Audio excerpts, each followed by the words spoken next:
Hello everybody, my name is Zoe. So today's activity is all about trees.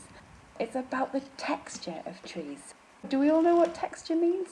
Texture is the way something would feel if you could touch it. So we're going to be thinking about how trees might feel if you could touch them and all those different words that we would use to describe that, but also how we would use our different materials to make that description visual on a bit of paper. I like to use lots of different materials, and that's what we're going to have a bit of an explore of today. So for our texture tree pictures, you will need some card or thick paper, some brown paper or envelopes, some coloured pens and pencils, some scissors, and a little bit of glue or Pritt stick, a biro or any other materials that you can think of to make different lines and marks with.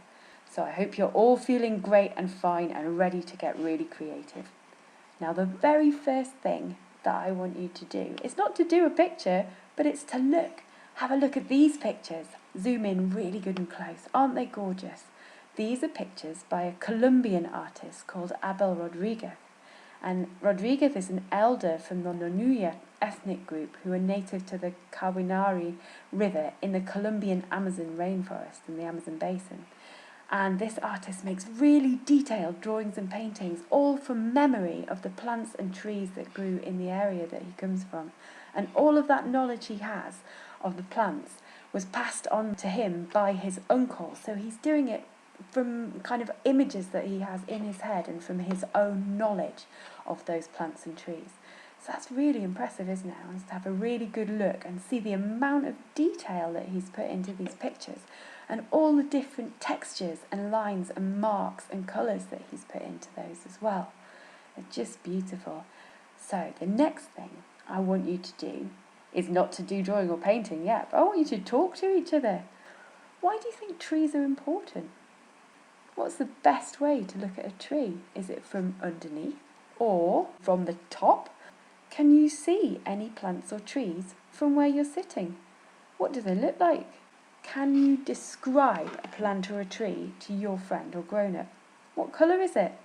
What would it feel like if you could touch it? Can you think of 5 really good words that describe the plant that you can see outside or around you? Here are some words that I've come up with that might help you to describe what you can see or what you can think about. So, have a look at these pics. Prickly, feathery, spiky, bristly, pointy, furry, hard, bendy, bulgy, bulbous, tickly, scratchy, fuzzy. But what words can you come up with? I bet you can think of much better words than me. So I have picked this plant here, and I am going to choose these words to describe it. So these are my 5 words: bubbly, smooth, soft, cloudy, and bouncy. What words can you come up with for your picture? I bet you are pretty awesome with words. Now, just for a minute, don't think at all about trees or plants. Just think about those words. Write them down because we're going to use them next. I want you to take your pens and pencils and paints or whatever materials you've got there, and I want you to think about those words, and I want you to draw a line or a shape or make a mark on your bit of paper that describes each one of those words. So, for example, these are mine. I'm going to do bubbly first. So this is my bubbly line, and I've just done this using a felt tip pen, and I've made lots of lovely bubbly shapes. And my next one, bouncy. Now you can see I've made a really nice boingy springy bouncy looking line, and I've done that using a biro. Easy peasy. So my next line is going to be soft. So I'm going to do my lovely soft line with a bit of lovely soft crumbly chalk in this gorgeous green colour. So my next one, I'm going to do cloudy. How would you make a cloudy line or a cloudy mark? I am going to use my coal. I've got a lump of coal here, and I'm going to really lightly dust it in a nice kind of circle movement over my paper. So I'm going to get a really nice smudgy sort of cloudy, soft cloudy line. I can use my finger just to kind of rub it in a little bit as well, make it nice and gentle. My last one is smooth. I need something really smooth. So I'm going to use this glorious bright yellow mustard. I'm going to use it straight out of its carton, its squeezy carton, and I'm going to use it like it was paint. I'm just going to give it a good shake, tip it upside down, and I'm going to use it to draw my line with. So there's a lovely smooth yellow mustard line right there. Fantastic. I bet yours are going to look great.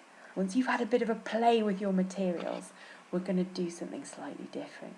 Now, it's really, really important to understand the different materials that we're using because they all behave in different ways. They do different things and they look different when you put them together. So we're going to go back now to thinking about trees and plants. And on a brand new bit of paper, I want you to think about those shapes and marks again.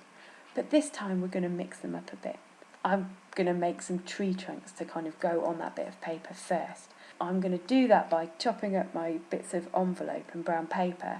And I'm going to make shapes that look a little bit like a hand with pointy little fingers. So I've done a few different variations there and I've put them all in a picture together. And then I'm going to think about using all those different materials to make those shapes and marks, but this time we're mixing them up and imagine that they're bursting out of the ground and growing into a thick jungle or forest. We're going to layer them on top of each other and think about all those words that we used to describe the plant that was in front of us. And you're going to bring all those different textures and materials together to make one gorgeous picture that's all about trees and plants.